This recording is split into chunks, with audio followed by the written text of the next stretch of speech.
आज के इस प्रेस वार्ता में डब्बू जी आ जाओ इधर। नहीं है, एक कुर्सी उधर लगा दो।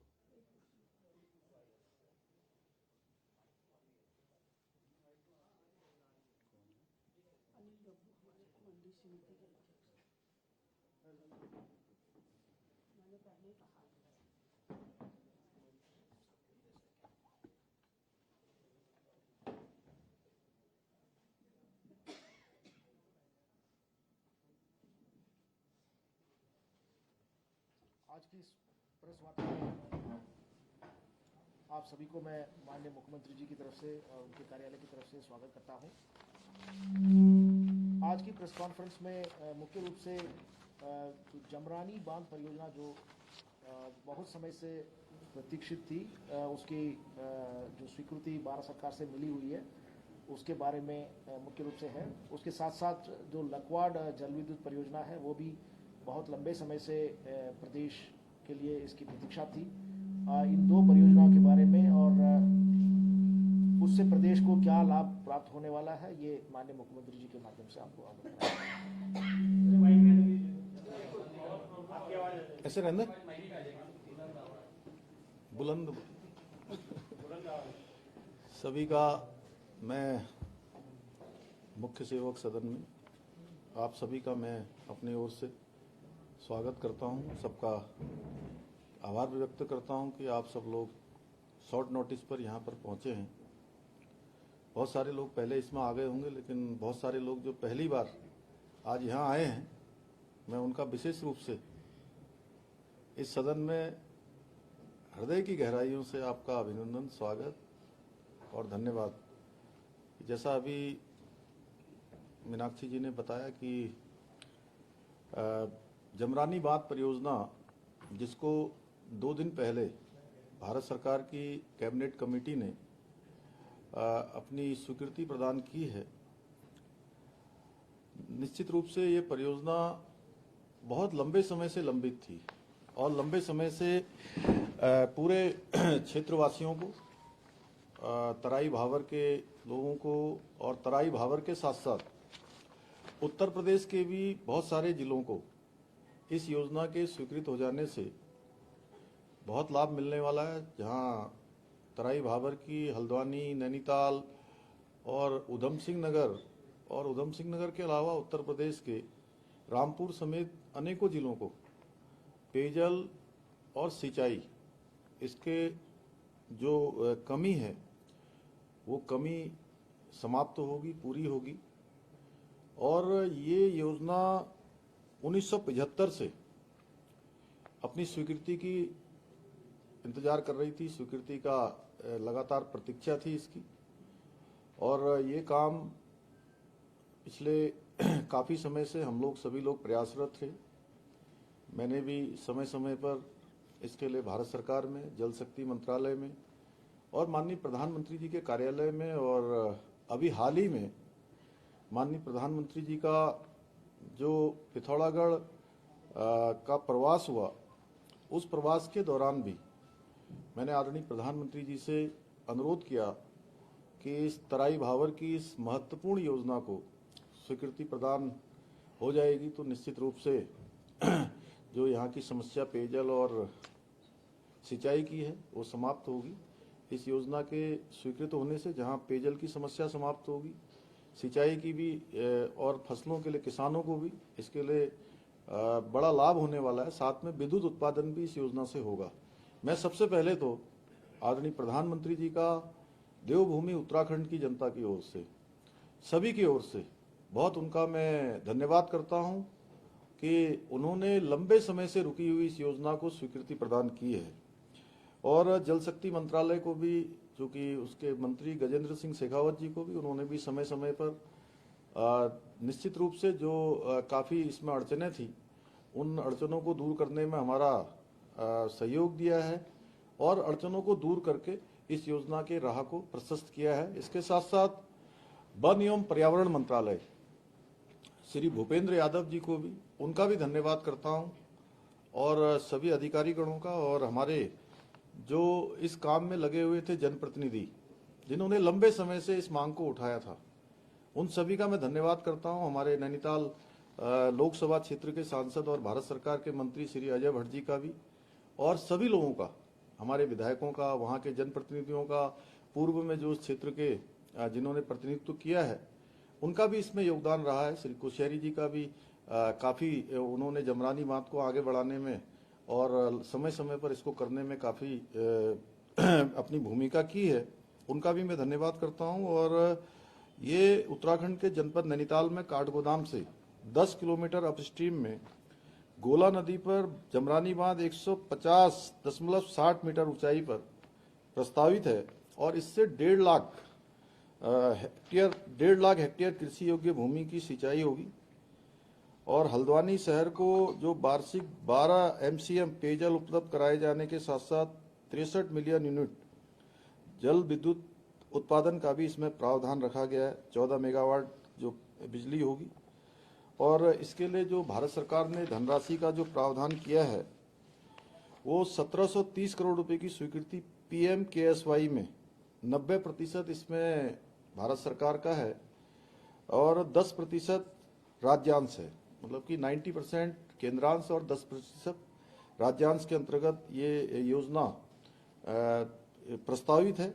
और शेष धनराशि का जो वहन है उसमें चूंकि उत्तर प्रदेश और उत्तराखंड दोनों को ही इस सरकारों के द्वारा वहन किया जाना है। उत्तर प्रदेश राज्य के साथ इसमें जो है MOU इसके अनुसार कर लिया जाएगा और इस योजना से प्रभावित जो लगभग 351.55 हेक्टेयर वन भूमि है वो सिंचाई विभाग को हस्तांतरित करने हेतु वन भूमि स्टेज 2 अंतिम स्वीकृति पर्यावरण वन एवं जलवायु परिवर्तन मंत्रालय भारत सरकार द्वारा इसी साल जनवरी 2023 में प्रदान कर दी गई है।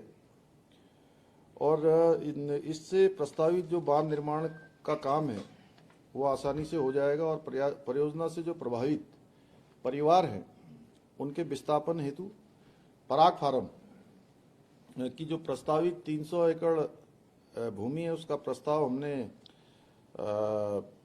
मई के माह में उत्तराखंड की जो हमारी सरकार है उसने कैबिनेट में इसको पारित कर दिया है और इस प्रस्तावित भूमि को शीघ्र ही सिंचाई विभाग को हस्तांतरित किए जाने की भी जो कार्रवाई है गतिमान है। तो निश्चित रूप से मैं सभी इससे लाभान्वित होने वाले लोगों को भी, उन सभी जनों को भी मैं शुभकामनाएं, उनको भी बधाई देना चाहता हूं।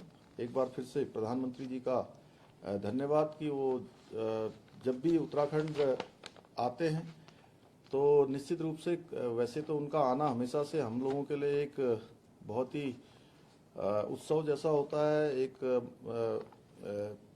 त्योहार जैसा होता है और दूरस्थ से दूरस्थ क्षेत्रों का वो भ्रमण करते हैं। इस बार की उनकी योजना के तत्काल बाद हमको इस बड़ी योजना की सौगात मिली है और इससे पहले 2 दिसंबर 2021 को जब वो देहरादून आए थे तो तब भी उनसे मैंने उस समय भी अनुरोध किया था कि जो हमारी लखवाड़ योजना है, लखवाड़ योजना भी लंबे समय से प्रस्तावित थी और अपनी स्वीकृति का इंतजार कर रही थी, वह भी, उसको भी स्वीकृति नहीं मिल रही थी। लखवाड़ योजना को भी उन्होंने 2 दिसंबर को उनका देहरादून में आना हुआ था और 30 दिसंबर को उसका भी शिलान्यास हो गया। तो एक बड़ी योजना हमको लखवाड़ भी मिली थी और लखवाड़ योजना उत्तराखंड के साथ साथ हिमाचल, राजस्थान, उत्तर प्रदेश, दिल्ली, हरियाणा को इसके पानी का लाभ मिलने वाला है और सभी राज्यों के मुख्यमंत्री गणों के साथ उसकी अंतिम मंजूरी भी हो चुकी है। और इस योजना के तहत उत्तराखंड देहरादून के लखवाड़ गांव के पास यमुना नदी पर 204 मीटर ऊंचा कंक्रीट का बांध बनेगा और बांध की जो संग्रहण क्षमता है वो 330.66 MCM होगी। इससे 33,780 हेक्टेयर भूमि की सिंचाई होगी। इसके साथ ही इससे यमुना बेसिन क्षेत्र वाले राज्यों में घरेलू तथा औद्योगिक इस्तेमाल और पीने के लिए 78.83 MCM पानी उपलब्ध होगा। इस प्रोजेक्ट में जो संग्रहित जल है उसका बंटवारा यमुना के बेसिन क्षेत्र वाले 6 राज्यों के बीच जो 12 मई 1994 को समझौता किया गया था, उसी समझौते के अनुरूप इसके जल का बंटवारा भी होगा। और इस योजना में जो विद्युत उत्पादन होगा वो उस पर केवल उत्तराखंड का हक होगा, यानी कि बिजली पूरी तरह से उत्तराखंड की होगी। और पानी का जो बंटवारा है सभी राज्यों के अनुसार जो 1994 का समझौता है उसके अनुरूप होगा। मैं प्रधानमंत्री जी का बहुत हृदय से उनका धन्यवाद करता हूं कि बहुत लंबे समय से निर्माणाधीन और स्वीकृति जिनको नहीं मिल पा रही थी उन सभी को स्वीकृति मिली है। तो ये सब तभी संभव हुआ है जब माननीय प्रधानमंत्री जी का नेतृत्व हमको प्राप्त हुआ है। और उत्तराखंड के अंदर बहुत सारी योजनाएं जो लंबे समय से प्रस्तावित थी लेकिन स्वीकृत नहीं हो रही थी, उन सभी को स्वीकृति मिली है। इसी प्रकार बहुत सारे नेशनल हाईवे के जो प्रोजेक्ट हैं वो भी हमारे तेजी से आगे को बढ़ रहे हैं। जैसे देहरादून से दिल्ली एलिवेटेड रोड का काम भी तेजी से चल रहा है। इसके अलावा कुमाऊं से गढ़वाल की जो दूरी है वो दूरी भी निकट भविष्य में 1 घंटे की दूरी कम होने वाली है। नजीबाबाद से सीधे अफजलगढ़ तक का मार्ग भी स्वीकृति भारत सरकार ने उसको भी स्वीकृत कर दिया है। हल्द्वानी शहर स्मार्ट सिटी के तर्ज पर बनाया जाए, उसके लिए भी 1600 करोड़ रुपए की जो टेंडर हैं वो टेंडर हो चुके हैं, जल्दी ही वो भी खुलेंगे, उन पर भी काम शुरू हो जाएगा। मास्टर प्लान जहां केदारखंड में आज अनेकों कार्य चल रहे हैं, जिसमें 4 धाम ऑल वेदर रोडों के साथ साथ हमारा जो पुनर्निर्माण का कार्य है केदारनाथ जी का, वह तेजी से काम चल रहा है। 800 से भी ज़्यादा आज श्रमिक वहां पर काम कर रहे हैं। बद्रीनाथ जी का मास्टर प्लान पर काम हो रहा है। जल्दी ही हेमकुंड साहब और केदारनाथ का रोपवे भी जल्दी ही अपना निर्माण के कार्य को आगे बढ़ाएगा। इसके अलावा अभी हाल की यात्रा में जो जौलीकोंग, आदि कैलाश, पार्वती कुंड, गुंजी, जागेश्वर धाम और पिथौरागढ़ सीमांत की जो माननीय प्रधानमंत्री जी ने यात्रा की है, उस यात्रा के बाद उत्तराखंड की सरकार इन सभी जो मानसखंड के अंतर्गत आने वाले धार्मिक स्थान है, हमारे मंदिर हैं, उन सभी का एक मास्टर प्लान तैयार कर रही है। और भारत सरकार के सहयोग से जहां एक सर्किट बृहद रूप से इसका बनाया जाएगा, वहीं आने वाले समय में 4 धाम यात्रा के यात्री पूरे उत्तराखंड के अंदर जाएं। कुमाऊं और गढ़वाल की कनेक्टिविटी को बढ़ाने के लिए भी हम राज्य सरकार की ओर से भी प्रयास करेंगे और भारत सरकार से भी इसके सहयोग के लिए निवेदन करेंगे। धन्यवाद। मुंबई और अहमदाबाद की तैयारी आज बंगलोर में भी हो रहा है, आगे का सर क्या प्लान है?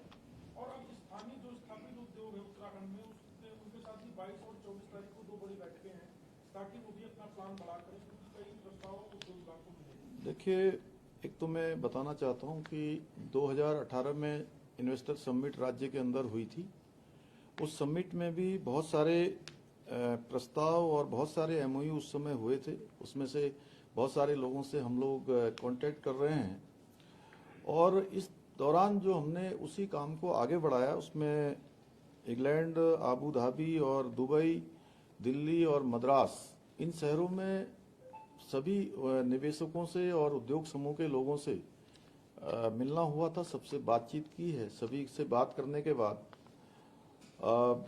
बड़ी संख्या में निवेशकों के प्रस्ताव और उनका आकर्षण उत्तराखंड की ओर है, ये बात बिल्कुल स्पष्ट हो गई है। अभी तक 65,000 करोड़ रुपए के निवेशकों के करार हमारे साथ हो गए हैं, लेकिन आने वाले समय में और भी बड़ी संख्या में आने वाले हैं। लेकिन हमने तय किया है कि MOU होते रहेंगे और उस पर आगे गुणवत्ता के आधार पर या राज्य की जो प्राथमिकता होगी या राज्य के लिए जो ज़्यादा फायदेमंद होंगे, उन सभी को हम अपनी प्राथमिकता में लेंगे।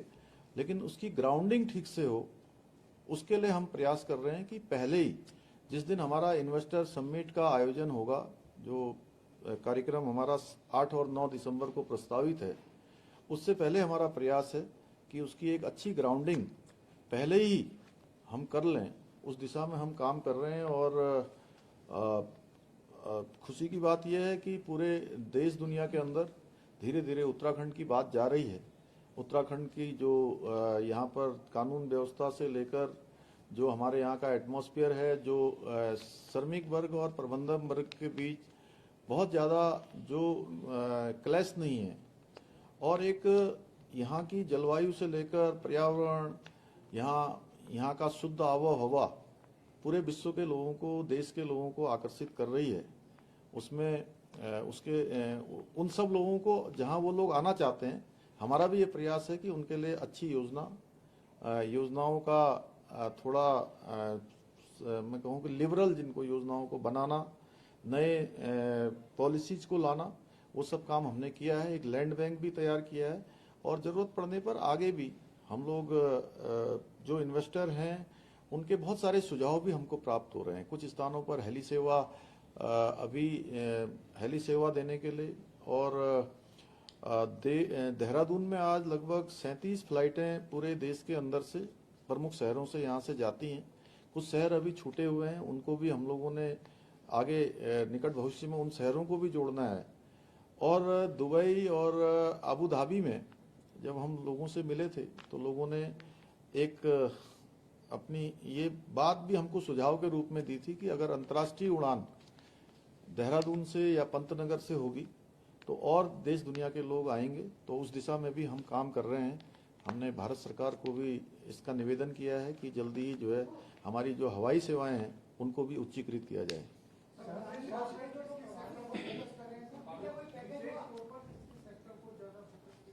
देखिए, विशेष रूप से इंडस्ट्री है और टूरिज्म है, इसके साथ वेलनेस का है, हेल्थ सेक्टर है, इन सब पर हमारा विशेष फोकस है।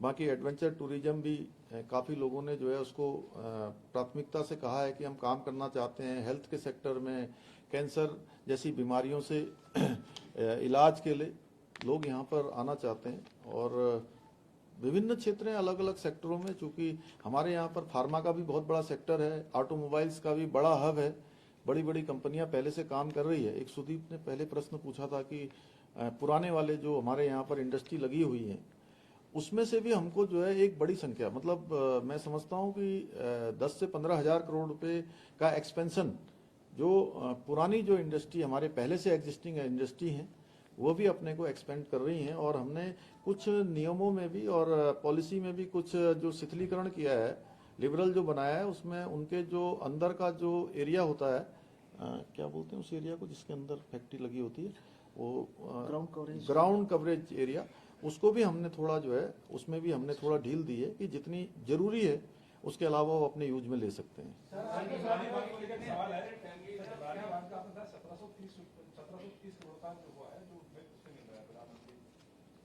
हाँ हाँ, टोटल धनराशि कितनी सर जो हम यूपी से भी डिवाइड करेंगे? नहीं, टोटल इतनी है अभी तो। नहीं तो हम यूपी से डिवाइड कौन सी वाली करेंगे सर? आगे जो अभी और भी, चूंकि क्या होता है कि जब प्रोजेक्ट शुरू होता है तो उसमें ये पहले का बना हुआ है, तो आगे समय में जैसे समय समय पर विस्तार की आवश्यकता पड़ती है तो उसमें परिवार कितने हैं और इसमें और उनको क्या पैकेज? परिवार तो एग्जैक्ट अभी इसमें जितने भी परिवार हैं जो भी उसके जद में आएंगे उन सभी के पुनर्वास के लिए हमने पहले से ही कैबिनेट में नई जमीन जो है पराग फार्म में वो देख ली है और उनका पुनर्वास हम पराग फार्म में करेंगे। वहाँ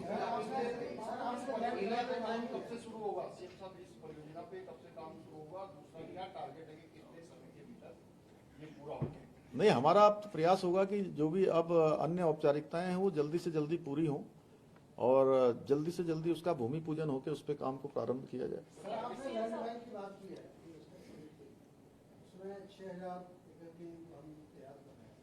नहीं, कर लिया 6000 एकड़।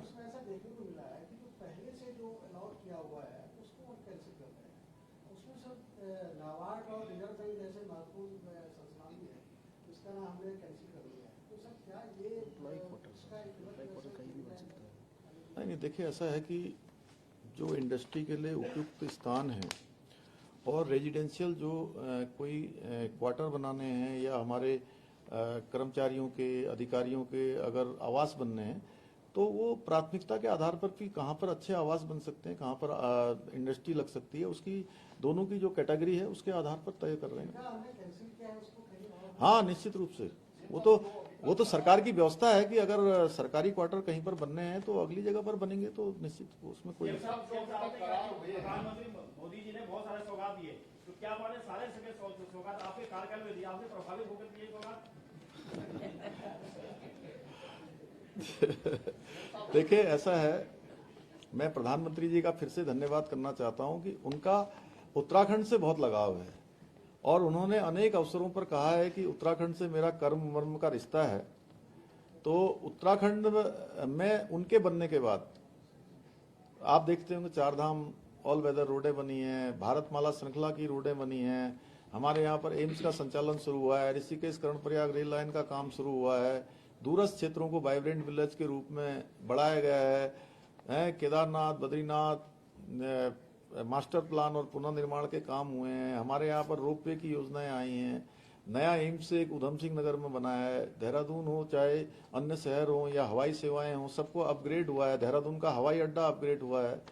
तो ये प्रधानमंत्री जी का विशेष लगाव है और उत्तराखंड की जनता का भी उनसे लगाव है, उनको अपने परिवार का मानते हैं, एक परिवार के नाते प्रधानमंत्री जी ने किया है, हम प्रधानमंत्री जी का धन्यवाद करते हैं।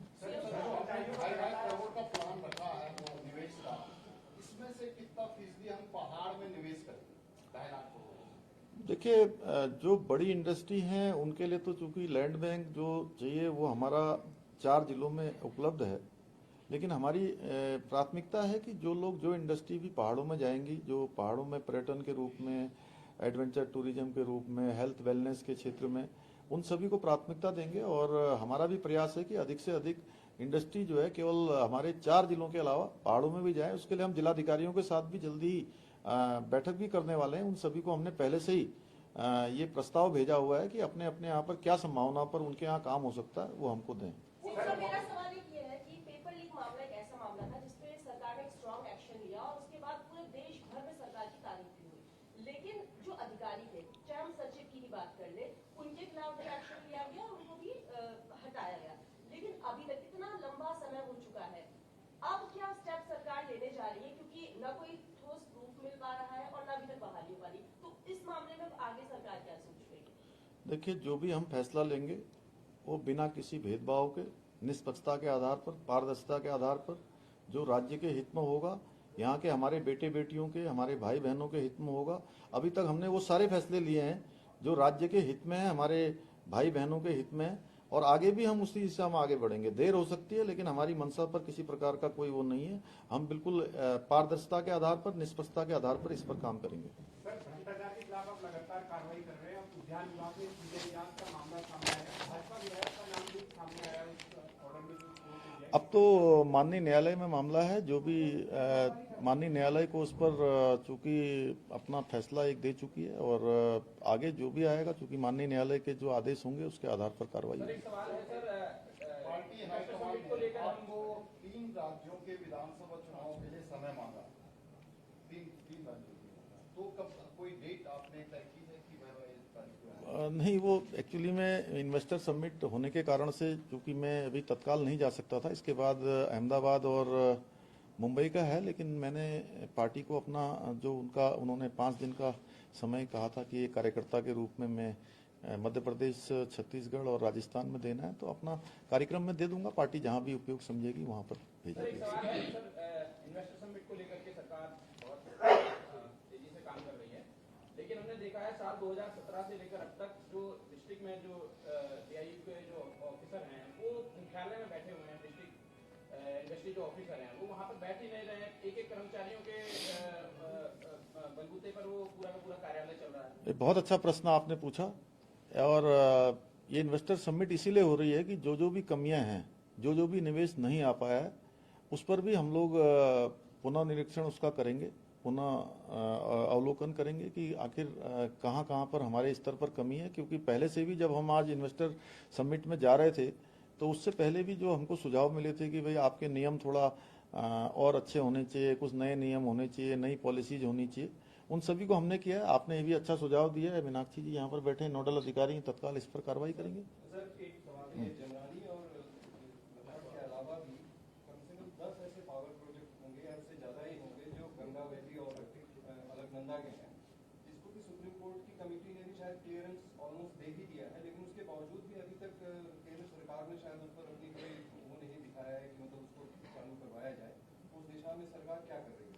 अब देखिए, ऐसा है कि जो सुप्रीम कोर्ट का और गंगा प्राधिकरण, ये दोनों के बीच में चीज़ें रही हैं, उसमें हमने भारत सरकार से अनुरोध किया है कि कुछ जो हमारा बाबला नंद प्रयाग जैसी योजनाएं हैं और योजनाएं हैं जिनसे बहुत ज़्यादा जलवायु में कहीं किसी प्रकार का जो है प्रभाव नहीं होने वाला है, उन सभी को हमको जो है उनकी स्वीकृति दे दी जाए और 25 मेगावाट से नीचे के जितने भी प्रोजेक्ट हैं उनकी हमको स्वीकृति मिल जाएगी तो हम काफ़ी सारे प्रोजेक्टों पर काम कर पाएंगे। हमें उम्मीद है कि जल्दी जो है इस दिशा में हमको भारत सरकार की तरफ से स्वीकृति मिलेगी। चलिए, धन्यवाद।